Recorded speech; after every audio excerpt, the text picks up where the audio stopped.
बावल में सफाई कर्मचारियों का धरना 18वें दिन भी जारी, मांगे पूरी होने तक आंदोलन जारी रखने का ऐलान। HR 81 news Bawal. संजय सिंह, पत्रकार। बावल नगरपालिका परिसर में विभिन्न मांगों को लेकर सफाई कर्मचारियों का अनिश्चितकालीन धरना 18वें दिन भी जारी रहा। धरने की अध्यक्षता यूनियन अध्यक्ष अशोक कुमार ने की। अशोक कुमार ने बताया कि यूनियन ने धरने को 21 अगस्त तक बढ़ाने का निर्णय लिया है। कर्मचारियों की प्रमुख मांगों में मृत्यु एवं सेवानिवृत्ति पर 20 लाख रुपए की सहायता राशि, कच्चे कर्मचारियों को पक्का करना तथा ठेकेदारी प्रथा समाप्त करना शामिल है। यूनियन सचिव हीरालाल ने बताया कि सरकार ने कर्मचारियों की मांगों को पूरा करने के लिए 30 जून तक का समय मांगा था, लेकिन 1.5 महीना बीत जाने के बाद भी इस संबंध में कोई पत्र जारी नहीं किया गया। इससे कर्मचारियों में रोष है। उन्होंने बताया कि इससे पहले कर्मचारी 1 मई से 13 मई तक लगातार 13 दिनों तक धरने पर बैठे थे। उस दौरान सरकार की ओर से 30 जून तक मांगें पूरी करने का आश्वासन दिया गया था। कर्मचारियों का आरोप है कि सरकार ने अपने वादे पूरे नहीं किए। सफाई कर्मचारियों ने कहा कि जब तक उनकी मांगें पूरी नहीं होती, तब तक वे धरने से नहीं उठेंगे। हड़ताल के दौरान कर्मचारियों ने काम पूरी तरह बंद रखने का निर्णय लिया है। उनका कहना है कि बाजार में नियमित सफाई वाले स्थानों पर एकत्रित होने वाले कूड़े को वहीं इकट्ठा किया जाएगा।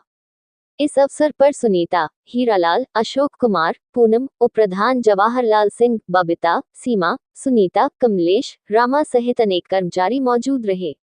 HR 81 न्यूज पर दिन भर की ताज़ा अपडेट देखने के लिए हमारे चैनल को लाइक, सब्सक्राइब और शेयर जरूर करें।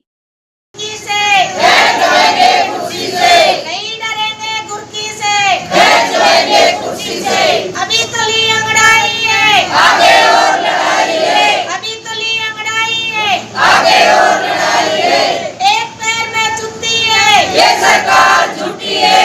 एक पैर में जुत्ती है, ये सरकार झूठी है। मेरा नाम नरेश कुमार शास्त्री है और मैं सर्व कर्मचारी संघ हरियाणा, नगर पालिका कर्मचारी संघ हरियाणा का प्रदेश अध्यक्ष। नहीं, हड़ताल है जो पीछे 1 मई से 13 मई तक पूरे प्रदेश के सफाई सीवर कर्मचारियों ने, पालिका परिषद के ग्रुप डी, ग्रुप सी के कर्मचारियों ने की थी, फायर के कर्मचारियों ने की थी। और 13 मई को सरकार ने बातचीत करके हमसे कच्चे सफाई सीवर कर्मचारियों को पक्का करने के लिए फायर के जो अनुबंधित ड्राइवर फायरमैन हैं उनको पक्का करने का हमसे 30 जून तक का समय मांगा था। चिट्ठी देने का वायदा किया था, ठेका ख़त्म करने का वायदा किया था और पक्की सीवर सफाई कर्मचारियों की भर्ती करने का वायदा किया था। सरकार ने 30 जून को अपना वादा पूरा नहीं किया, इसलिए हमने सरकार को 1 महीने का नोटिस दिया और हम अब 6 अगस्त से पूरे हरियाणा में हड़ताल पर हैं। हमारी हड़ताल 13वें दिन में प्रवेश कर चुके हैं और हमारा ना सरकार से सिर्फ 2-3 सवालों पर हम सरकार से जवाब चाहते हैं। जब सब को सरकार पक्की भर्ती करके लगा रही है, ग्रुप डी की भर्तियां 2018 में की जिसमें 18,618 कर्मचारी भर्ती किए, सफाई और सीवर के कर्मचारियों की भर्ती नहीं की। जब ग्रुप डी में सफाई सीवर का पद आता है तो क्यों नहीं की, सरकार इसका जवाब दे। और अब 2026 में दोबारा भर्ती प्रक्रिया ग्रुप डी की शुरू कर दी है। फॉर्म निकाले थे जिनकी डेट एक्सपायर हो गई है। उसमें चीफ सेक्रेटरी ने सारे विभाग अध्यक्षों को पत्र लिख करके ये कह दिया कि सीवर सफाई कर्मचारियों के पद को छोड़ करके अन्य ग्रुप डी के कर्मचारियों की पदों की जानकारी सरकार को दें ताकि उनकी पक्की भर्ती की जा सके। क्यों ऐसा सरकार ने किया?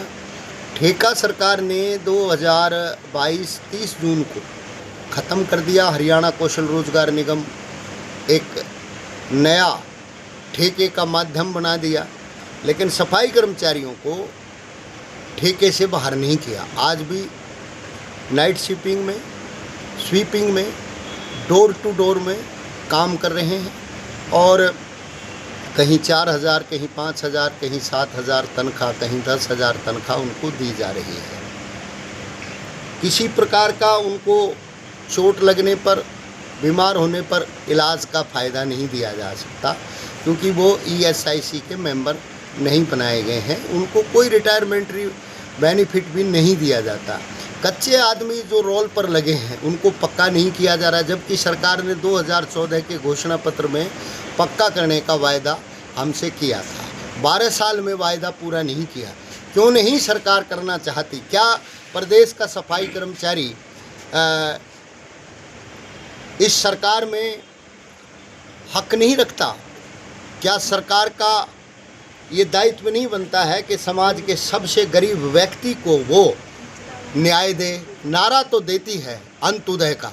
अंत्योदय का मतलब तो यही है कि समाज की पंक्ति में जो सबसे पीछे खड़ा व्यक्ति है उसको सबसे आगे ला करके सरकार उसका विकास करे, और सरकार सबसे अंतिम व्यक्ति को विकास करने की बजाय विनाश की तरफ ले जा रही है। इसलिए हमारी ये हड़ताल और लड़ाई है, और ये जब तक रहेगी जब तक सरकार कच्चे आदमियों को पक्का नहीं करेगी, ठेका ख़त्म नहीं करेगी और सफाई सीवर के पदों पर पक्की भर्ती नहीं करेगी, जब तक हम हड़ताल पर रहेंगे।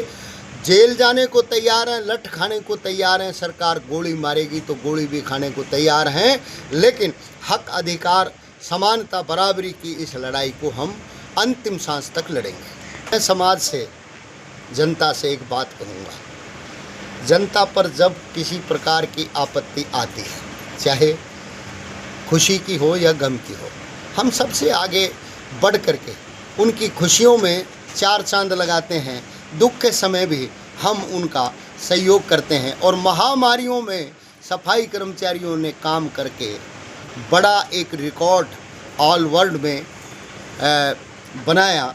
आपने देखा कोविड-19 में जब सब लोग अपने घरों के अंदर ताला लगा करके बंद हो गए थे, उस टाइम भी सफाई कर्मचारियों ने अपने जीवन को दांव पर लगा करके क्वारंटीन मरीजों की, हॉस्पिटल में दाखिल कोविड मरीजों की, घरों में लोगों की सेवाएं निर्बाध की, बाधित नहीं होने दिया, और लोगों ने उनका सम्मान किया, ताली बजा करके उनको फूल मालाएं पहनाई। इस सरकार ने हमारे को नाम दिया, क्या नाम दिया? कोरोना योद्धा। लेकिन इन योद्धाओं के जीने के संसाधनों को सरकार ने लूट लिया है। अरे हमारे को सरकार योद्धा नाम देने की बजाय, माननीय प्रधानमंत्री जी बनारस में हमारे पांव धोते हैं, कहीं हमारे साथ मुख्यमंत्री झाड़ू लेकर के फ़ोटो खिंचवाते हैं, कहीं कभी दलितों के घर पर आकर के खाना खाते हैं। ये पॉलिटिकल स्टंट करना बंद कर दीजिए, ये वोट प्रभावित करने का काम है।